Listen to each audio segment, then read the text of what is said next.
তার মানে ঝুমকি আমাদের পরি নয়, ছুটি আমাদের আসল পরি। আড়াল থেকে এবার নিজেই সব সত্যি জেনে চমকে গেল এশা।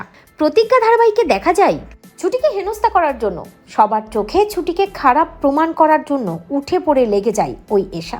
এবং এশা রাত্রিবেলা নিজেই ফ্রিজ থেকে সব খাবার সরিয়ে রাখে, যাতে সকালবেলা ছুটি ব্রেকফাস্ট বানাতে না পারে। এবং এশা রাত্রিবেলা বাইরে থাকে। পরদিন সকালবেলা সবাই যখন ফ্রিজে কোনো খাবার নেই দেখে অবাক হয়ে যায়, খাবারগুলো গেল কোথায় সেটা জানার চেষ্টা করে অভি। ঠিক তখনই এশা বাড়িতে ঢোকে। অভি খুব ভালো করে বুঝতে পারে এখানে এশার হাত আছে, কারণ সারা রাত বাড়িতে না থেকেও এশা বাড়ি ঢুকেই ভালো করেই বুঝে যায় যে ফ্রিজ থেকে খাবারগুলো সরিয়ে ফেলেছে কেউ।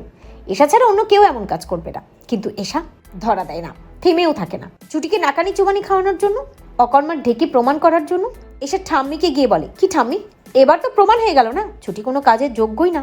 তুমি কোনো দায়িত্ব দিলেও সেটা ছুটি ভালো করে পালন করতে পারে না, ওই এবারে যোগ্য না। ঠাম্মিও এশার কথায় লাফাতে থাকে।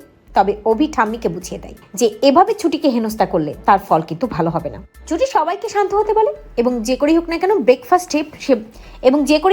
ব্রেকফাস্ট সে বানাবেই, এমনটাই বলে। ছুটি রান্নাঘরে চলে যায় আর দেখে কিছু আটা আছে, আর তেমন কিছুই নেই। ছুটি ওই আটাটা দিয়েই গোলা রুটি বানানোর চেষ্টা করে। সবাই যখন ব্রেকফাস্টের জন্য ওয়েট করতে থাকে, ছুটি গোলা রুটি বানিয়ে নিয়ে আসে। আর এশা মনে মনে ভাবে, ছুটি যতই চেষ্টা করো, আজ তোমার এই অখাদ্য খাবার কেউই খাবে না, কারণ এই বাড়িতে এমন খাবার কেউ খায় না। আমি যে প্ল্যান সাজিয়েছি এবার তোমাকে ঠাম্মি বাড়ি থেকে বের করে দেবেই। তুমি যে একেবারেই যোগ্য না এই বাড়ি সেটা প্রমাণ হয়ে যাবে। ছুটি সবাইকে গোলা রুটি দেয়, কেউই খেতে চায় না। কিন্তু ছুটি ঠাম্মিকে বলে, জানেন তো ঠাম্মি, আমি এই গোলা রুটিটা এত ভালো বানাই যে আমার বাবা আমাকে বলেছিল পূর্বজন্ম থেকে আমি এই গোলা রুটি বানানো শিখে এসেছি। আর নয়তো আমার মা ভালো গোলা রুটি বানাতেন। ঠাম্মির হঠাৎ মনে পড়ে পরীর মায়ের কথা।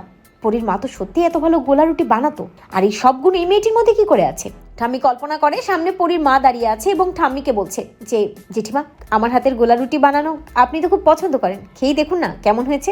আনমনে গোলা রুটি খেয়ে ঠাম্মি বলে ফেলে, অপূর্ব, অপূর্ব হয়েছে। যেটা শুনে সবাই চমকে যায়, অভি চমকে যায়, ছুটি চমকে যায়, এমনকি এশাও চমকে যায়। ভাবতে থাকে, না না, এটা কিছুতেই হতে পারে না। এই মেয়েটি আবারও জিতে গেল, ঠাম্মির চোখে ভালো হয়ে গেল। না, আমি সেটা কিছুতেই হতে দেব না। অন্যদিকে বাড়িতে তো বাজার করে নিয়ে আসতে হবে, সব দায়িত্ব তো ছুটিরই। কিন্তু ছুটি মেয়ে ছেলে হয়ে বাজারে কি করে যাবে? আর একলা হাতে এত কাজ সামলাবেই বা কি করে? একবার রান্নাঘর সামলাবে, একবার বাজারে যাবে, এটা তো হয় না।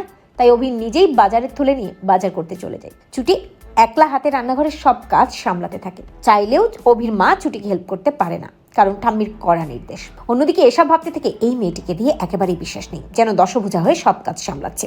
দেখাচ্ছি মজা, কিছু একটা প্ল্যান করতেই হবে। আমি একটা কাজ করি, পরীকে একটা ফোন করি। এই বলেই ঝুমকিকে ফোন করতে থাকে, কিন্তু ঝুমকিকে ফোনে পায় না। অপরদিকে দেখা যায় যে ঝুমকি রুমার সাথে দেখা করার জন্য চক্রান্ত সাজানোর জন্য বাড়ির বাইরে বেরিয়ে আসে এবং রুমা আর ঝুমকি দুজনেই বাগানে দাঁড়িয়ে কথা বলতে থাকে।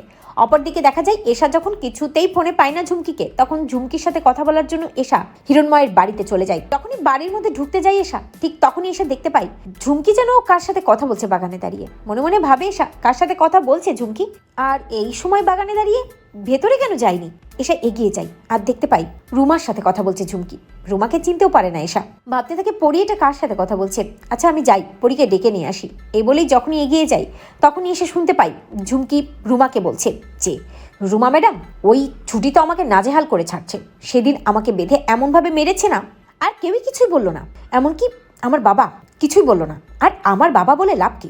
ওই হিরণময় বাকি তো আমার বাবা নয় না, ওটা তো ছুটিরই বাবা, কারণ ছুটিই তো আসল পরি, আমি তো নকল পরি। রক্তের টান বলে কথা। ভাবলাম হিরণময় ওই ছুটিকে এবার জেলে দেবে আমার গায়ে হাত তোলার জন্য, কিন্তু কিছুই করলো না। উল্টে হিরণময় ওই ছুটির কাছে জল টল খেয়ে চলে এলো, একটা কেসও করলো না। কেমন উকিল, হ্যাঁ কেমন উকিল উনি? মেয়ের প্রতি খুব টান, মেয়েকে চিনতে না পারলেও টানটা ঠিকই আছে। শুনে চমকে যাই এসব। ভাবতে থাকি একে ও কি বলছে?